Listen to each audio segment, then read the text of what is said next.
How to care for yourself in old age. 8 Buddhist tips for living a meaningful life.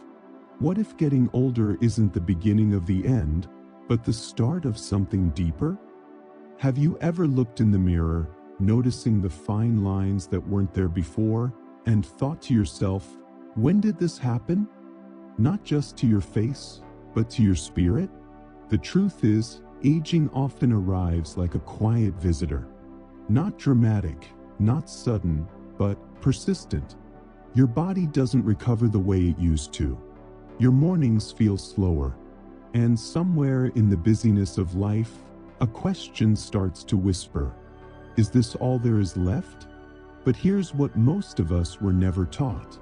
Aging is not a decline, it's a doorway.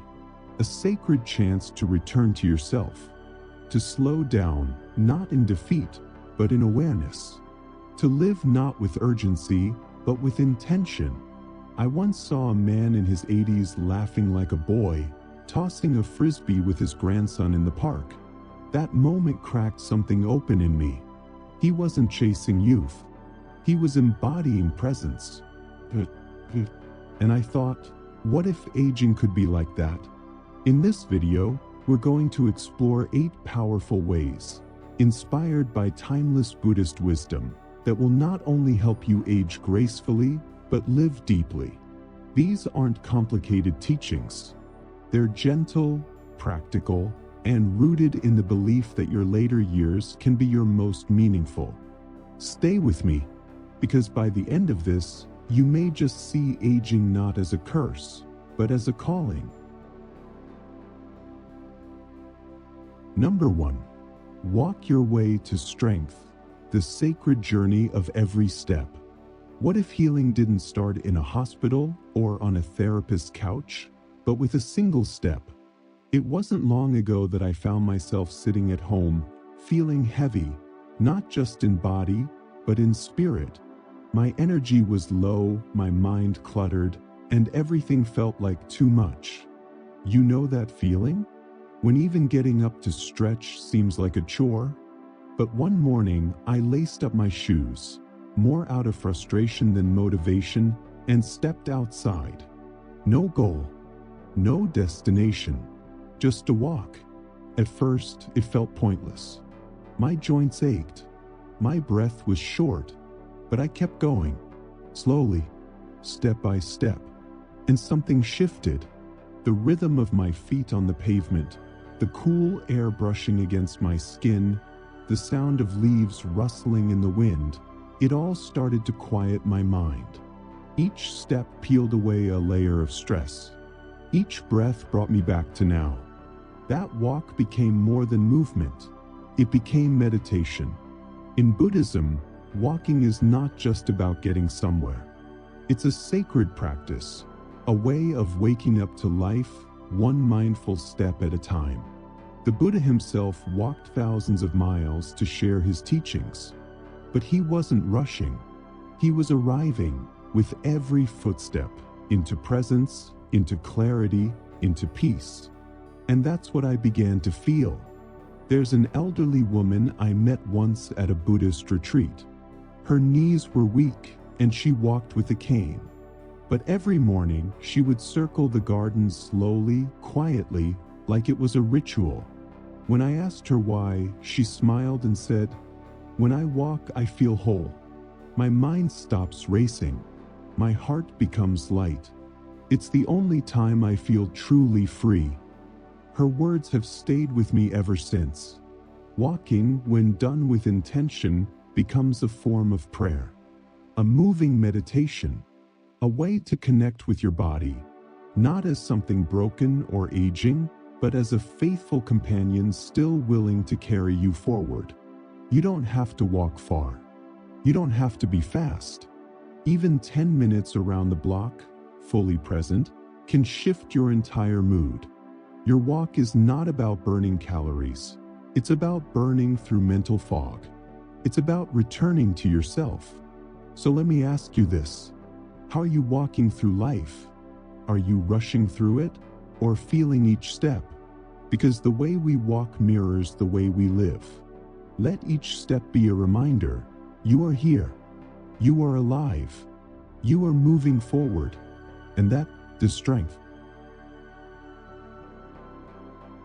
Number 2, eat like you love yourself, nourishing the body, honoring the soul. Let me ask you something. When was the last time you ate not because you were hungry, but because you were worth it? There was a season in my life when I ate on autopilot. Fast food, microwave dinners, snacks grabbed between errands.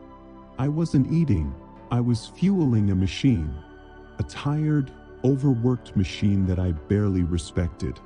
Until one quiet afternoon, everything changed. I was standing in my kitchen, alone, after a particularly hard week. My energy was low, my mood even lower. I opened the fridge, ready to grab whatever was quick. But something in me paused. I saw a few fresh vegetables, carrots, ginger, kale, and for reasons I still don't fully understand, I decided to make soup. It wasn't fancy, just a simple pot of warmth. But as I chopped, stirred, and let the aroma fill the room, something unexpected happened. I started to feel present. I wasn't rushing. I wasn't numbing.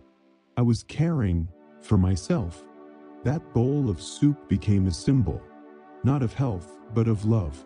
In Buddhist tradition, food is more than fuel. It's an offering, a sacred act of honoring the body as a vessel for awareness, for compassion, for awakening. The Buddha taught moderation, but also mindfulness, to truly see, taste, and appreciate what we consume. Think about it. When you eat without awareness, you're not just missing the flavor, you're missing the opportunity to reconnect with your life. I once met a monk in rural Japan, well into his 80s, who told me, "Food is my medicine and also my prayer. When I eat, I thank the earth, the hands that grew it, and the body that receives it." That level of reverence changed how I saw everything. Eating like you love yourself doesn't mean chasing a perfect diet. It means asking, does this food support my life? Does it honor this body that carries me each day? Sometimes it's a vibrant salad. Sometimes it's a small treat enjoyed slowly, gratefully. The point is presence, not perfection. So if you've been eating on autopilot, rushing through meals, or reaching for comfort foods out of habit, pause. Take one moment. Prepare something simple with care. Sit without distractions. Taste each bite. Breathe. And remind yourself, I am worthy of nourishment, not just survival. What you feed your body reflects how you speak to your soul. Number 3, laugh often, the healing power of joy. When was the last time you truly laughed? I don't mean a polite smile or a quiet chuckle. I mean the kind of laughter that rises from your belly, unfiltered, unstoppable. So pure it feels like your soul is exhaling.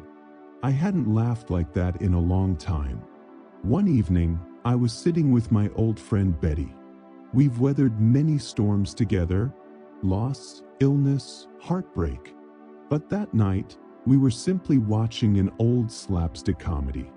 The kind with absurd, over-the-top gags that we might have rolled our eyes at when we were younger. And then it happened. A scene so ridiculous played out that we both burst into laughter. Not the controlled, mature kind, but the raw, belly-shaking, tear-streaming kind. For a few minutes, time disappeared. So did our aches, our age, our worries. There was only joy. And for those few moments, we weren't 70-something and 80-something. We were free. In Buddhism, joy is not frivolous. It's fundamental. It's one of the 4 immeasurables: loving kindness, compassion, empathetic joy, and equanimity. The Buddha himself was known to laugh, not in sarcasm or cruelty, but from a place of lightness and deep understanding. Because once we see the nature of suffering, we also begin to see the beauty in the absurdity of life. And that's where laughter begins. As we age, the world often tells us to be serious. But seriousness without joy becomes heaviness. And heaviness, over time, can wear down the heart. I remember a woman I met at a mindfulness retreat. She'd spent most of her life worrying about her children, her finances, her health. But after decades of stress, she decided to do something radical. She started looking for reasons to laugh every day. Not because her life was easy, but because her spirit needed it. She told me, "Laughter is my medicine. It's the only therapy I've never outgrown." And she was right. Laughter lifts the fog. It oxygenates the soul. It breaks the tension we carry in silence. It reminds us we're still alive. So here's my invitation to you. Find joy, not someday, but today. Watch something silly. Talk to someone who makes you laugh. Or laugh at yourself, lovingly, like a child learning how to dance. Don't wait for life to be perfect to feel light. Laughter doesn't erase our pain, but it reminds us we are more than it. What makes you laugh like that? When was the last time you gave yourself permission to feel joy without guilt? Because when you laugh, you return home, to the part of you that is whole, wild, and unbreakable. Number 4. Build a routine, the wisdom of structure in aging. Have you ever felt like your days are just drifting, like time is slipping by without shape, without anchor? It's something many of us experience, especially in the later chapters of life. The structure we once had, jobs, responsibilities, schedules, begins to fade. And in its absence, we're often left wondering, now what? After I retired, I felt free, but also strangely lost. The clock no longer dictated my movements, and at first, that felt liberating. But then came the mornings that blurred into afternoons. Days that felt weightless, not in a peaceful way, but in a way that made me feel unmoored. It was like floating on a vast, open sea without a compass. Until one morning, I made a choice. Not a big one. I simply decided to sit with a cup of coffee at the same time, 8 a.m. every day. I didn't check my phone. I didn't rush. I just sat, quietly. And somehow, that small ritual gave my day a beginning. From there, I added a short walk. Then an hour of reading. Eventually, feeding the squirrels in my backyard became part of the rhythm too. None of it was groundbreaking, but together, these tiny actions began to weave a thread through my day, a gentle structure that made life feel meaningful again. In Buddhism, the concept of sati, mindful awareness, reminds us that each moment is an opportunity to come home to ourselves. And one of the best ways to cultivate sati is through ritual, not in a rigid, religious sense, but in the quiet, personal practices that bring harmony to our inner and outer worlds. The Buddha didn't just teach about mindfulness in meditation. He taught about disciplined simplicity, living in a way that honors time, attention, and presence. I once asked an elderly monk how he managed to keep his mind so calm, so clear after all these years. He smiled and said, "I live my life like a prayer. Every day I follow the rhythm. Silence, tea, walking, resting, listening. In the structure I find freedom." That stayed with me. You see, routine is not about controlling life. It's about grounding yourself in it. It's not about doing more, but about doing with intention. A gentle rhythm gives your nervous system safety. It gives your heart predictability. It gives your spirit a daily reminder, I am here. I am alive. This moment matters. So if your days have begun to blur together, I invite you to start small. Maybe it's lighting a candle at the same time each evening. Maybe it's watering a plant in the morning, or simply pausing for 3 deep breaths before your first sip of tea. These acts may seem insignificant, but done with presence, they become anchors of peace in the ocean of time. What small rhythm can you return to today? Not to fill your day with more, but to fill it with meaning.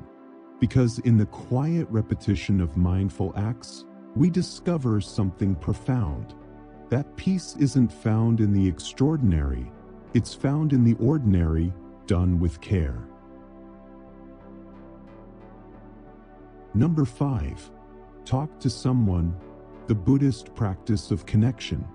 Have you ever felt like you're carrying the weight of the world, quietly, silently, so no one notices? You smile, you nod, you say, "I'm fine." But inside, there's an ache, a subtle loneliness that lingers even in a crowded room. I know that feeling well.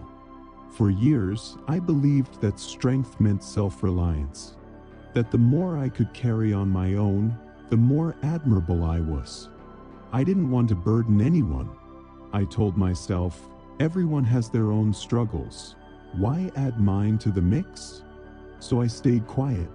I held it in. And over time, that silence became a kind of armor. Strong on the outside, but slowly, quietly, it eroded something inside. The turning point came not from some great epiphany, but from a simple phone call. My daughter called just to chat. We talked about the weather, about what we were making for dinner, about nothing really. And yet, when I hung up, I noticed a strange lightness in my chest, like a weight had quietly lifted. Not because I'd said anything profound, but because I had been heard. In Buddhism, Sangha, the spiritual community, is one of the 3 jewels alongside the Buddha and the Dharma. But because healing doesn't happen in isolation, awakening doesn't happen in solitude. We are interbeing, as Thich Nhat Hanh often said, not separate drops, but part of the same ocean. Connection doesn't always look like deep conversations or grand gestures. Sometimes it's as simple as sharing space, a warm cup of tea with a friend, a walk with someone who doesn't need you to explain yourself, a moment of eye contact that says, "I see you, I'm with you." I think of a woman I met at a meditation retreat, late 70s, caretaker her whole life. She had given so much to others, she barely knew how to receive. But that week, something shifted. She joined a circle of women, widows, mothers, healers, grievers. They didn't try to fix one another. They simply listened. And by the end of the week, she said something I'll never forget. For the first time in years, I feel like I'm allowed to have needs too. Talking to someone isn't a sign of weakness. It's a declaration of humanity. And in Buddhism, to be human is to be part of a web of life, woven together by presence, care, and shared experience. So let me ask you, who could you reach out to today? Not because you need something fixed, but because your heart deserves to be seen. Maybe it's a friend you haven't spoken to in months. Maybe it's your neighbor. Or maybe it's a support group, a community, a stranger who becomes a companion. You were not meant to walk this path alone. And sometimes the most powerful form of self-care is simply saying, "Hey, can we talk?" Number 6. Try something new. Embrace the spirit of adventure. When was the last time you did something for the very first time? Not out of necessity, but out of curiosity. Out of that quiet voice inside that whispers, "What if?" As we grow older, life tends to settle. We cling to routines, to the familiar, to what's safe. And there's comfort in that. But too often, we confuse comfort with fulfillment. And slowly, almost imperceptibly, our world begins to shrink. I remember this feeling vividly. After retirement, my days began to look the same. The same walk, the same meals, the same TV shows. Nothing was wrong exactly, but something was missing. That spark, that wonder, that sense of aliveness. Then one day, almost on a whim, I signed up for a pottery class. I'd never worked with clay before. My hands were clumsy. My bowl wobbled. I laughed at myself more than once. But underneath the laughter, something awakened in me. Not pride, not performance, but presence. I wasn't trying to impress. I wasn't trying to perfect. I was simply playing, exploring, becoming a beginner again. In Buddhism, there's a concept known as shoshin, the beginner's mind.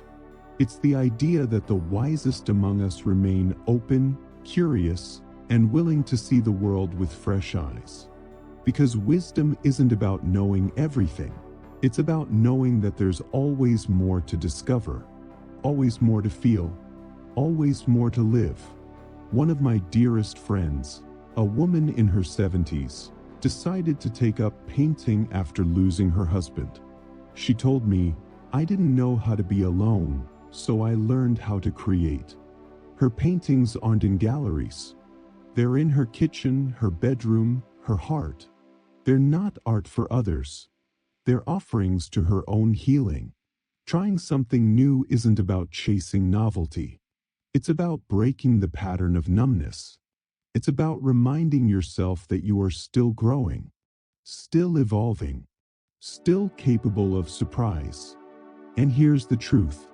That thing you've always wanted to try, that language, that dance class, that musical instrument, that trip, that recipe, it's not too late.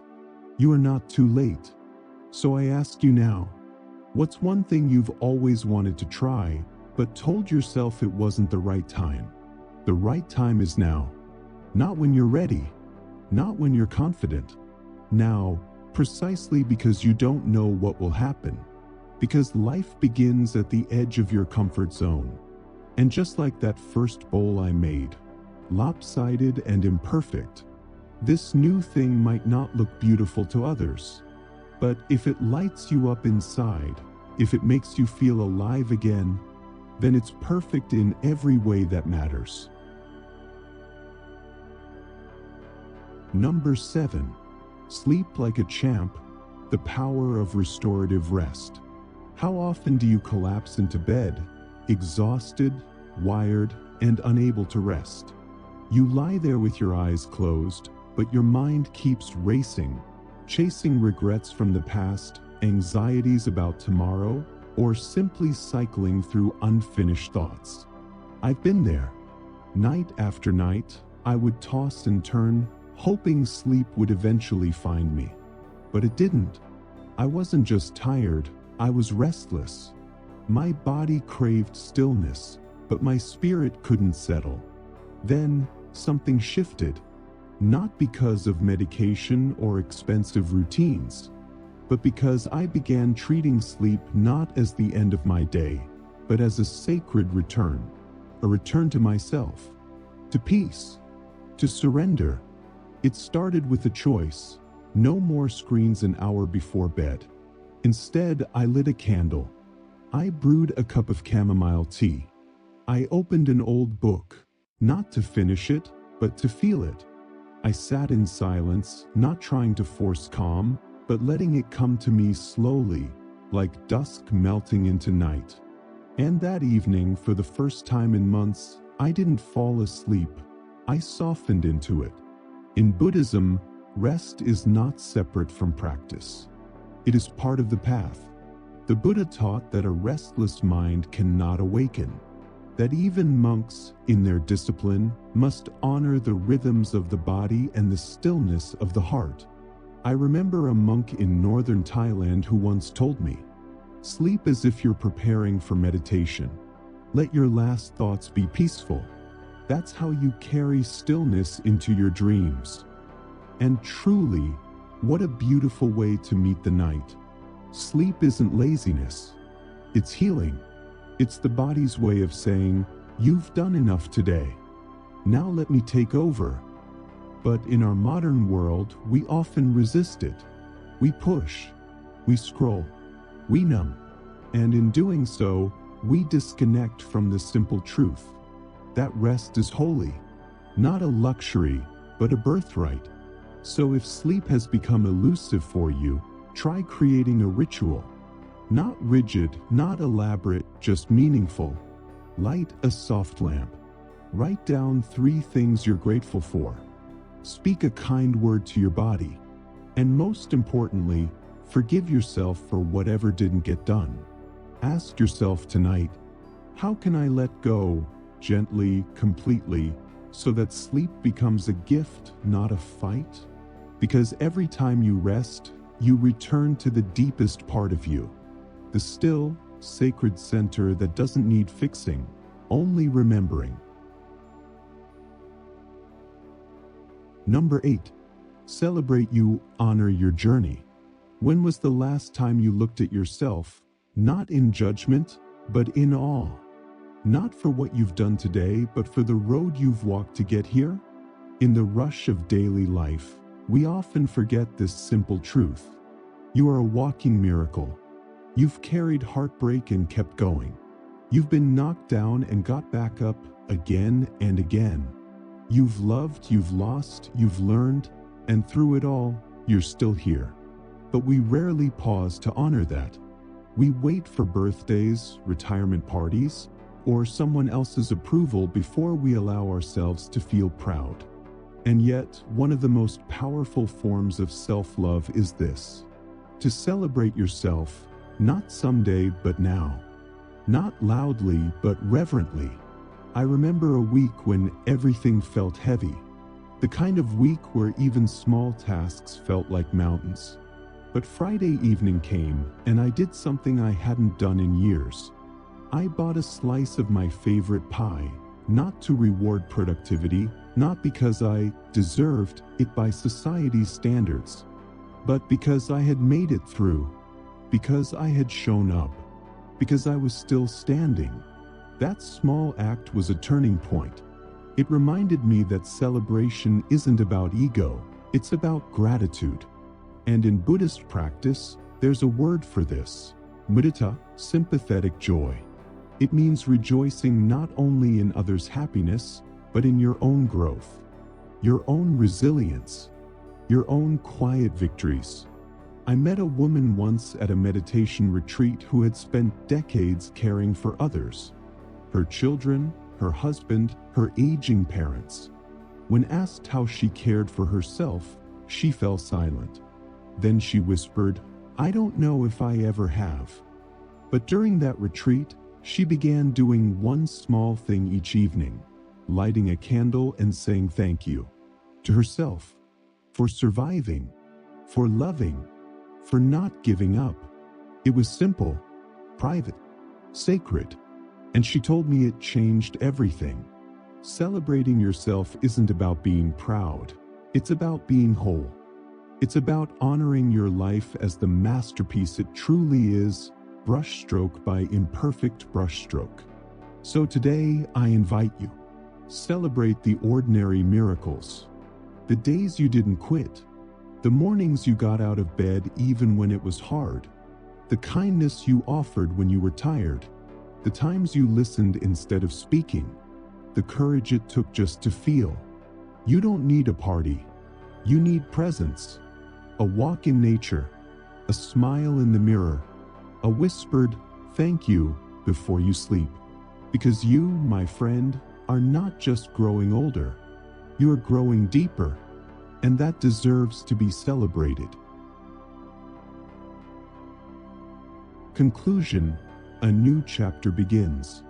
So now we return to where we began, with a question: what if aging isn't the end of something, but the sacred beginning of something more? Through the quiet wisdom of Buddhist practice, we've explored 8 simple, profound ways to walk through the season of life not with fear, but with grace. To embrace aging not as a slow fading, but as a soft blooming. To see each day not as a burden, but as a new invitation to come home to yourself. You've learned how to walk with presence, to nourish your body with love, to laugh fully, live mindfully, and reconnect with others deeply. You've remembered the power of rest. And most importantly, you've been reminded to celebrate the miracle that is you. Because here's the truth. The later years of your life can be the most awakened.